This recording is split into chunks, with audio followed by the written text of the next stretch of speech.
আসসালামু আলাইকুম এভরিওয়ান। আজকে আপনাদের মাঝে আরও একটা নতুন রেসিপি নিয়ে আসলাম, অনেক হেলদি রেসিপি। চলুন মূল উপকরণে যাই। মূল উপকরণগুলো নিয়ে নিলাম, এখানে সব উপকরণগুলো নিয়ে নিলাম।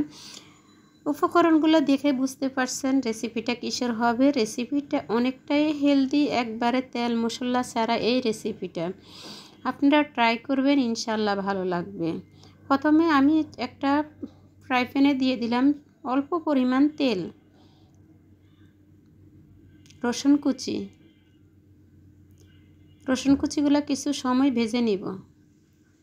বাদামি কালার করে ভেজে নেওয়ার পরে দিয়ে দিলাম পেঁয়াজ কুচি, আদা কুচি। এগুলোকে ভেজে নিতে হবে একবারে গোল্ডেন ব্রাউন করে। দিয়ে দিলাম স্বাদ মতো লবণ।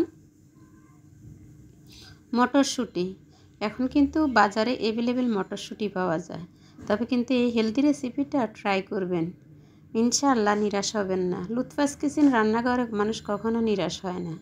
দিয়ে দিলাম পেঁয়াজের ফুল। এই সব উপকরণগুলো কিন্তু সবই হেলদি, আর এখন শীতের সবজি তো বাজারে অ্যাভেলেবেল পাওয়া যায়। এগুলো 5 মিনিটের মতো ভেজে নিলাম। 5 মিনিট 3 থেকে 4 মিনিট ভাজলেও হবে, তবে 5 মিনিট ভেজে নিলে ভালো করে ভাজা হয়। দিয়ে দিলাম স্বাদ মতো একটু ধনিয়া পাতা বা 1 টেবিল চামচের মতো। এখানে 2 কাপ পানি দিয়ে দিলাম, দিয়ে এগুলাকে সিদ্ধ করে নিলাম। সিদ্ধ করে একটা ব্লেন্ডারের জারে ব্লেন্ড করে নিব, একবারে ক্রিমি করে। এইভাবে কিন্তু আপনারা ব্লেন্ডারের জারে কিন্তু ব্লেন্ড করে নেবেন। তারপরে চলে আসলাম চুলায়, আবারও দিয়ে দিলাম কিছুটা বাটারগুলো গরম হয়ে আসার পরে কিন্তু আমার এই যে ক্রিমি টেক্সচারের যে জুসটা হয়েছে সেটা আমি এখন রান্না করে নেব। এটা রান্না করতে বেশি সময় লাগবে না, একবারে মূল রেসিপি বানাতে 5 থেকে 6 মিনিটের মধ্যে হয়ে যাবে। দিয়ে দিলাম কিছুটা ফিশ ক্রিমটা অ্যাড করতে চেষ্টা করবেন, তাহলে এটা খেতে কিন্তু দুর্দান্ত লাগবে। বাটার, ফিশ ক্রিম, আর এখানে গোলমরিচের গুঁড়ো দিয়ে দিলাম। তবে আমি এখানে সাদা গোলমরিচের গুঁড়ো অ্যাড করেছি, আপনারা কালোটা অ্যাড করতে পারেন। যে আচার হাতের কাছে যেমন থাকবে সেরকমই করে নেবেন। চিলি ফ্লেক্স দিয়ে দিলাম। যার ঝাল যেমন খেতে পছন্দ করেন সেভাবে দিবেন, তবে আমি ঝাল একটু কম খাই, তাই আমি একটু কম দিয়েছি।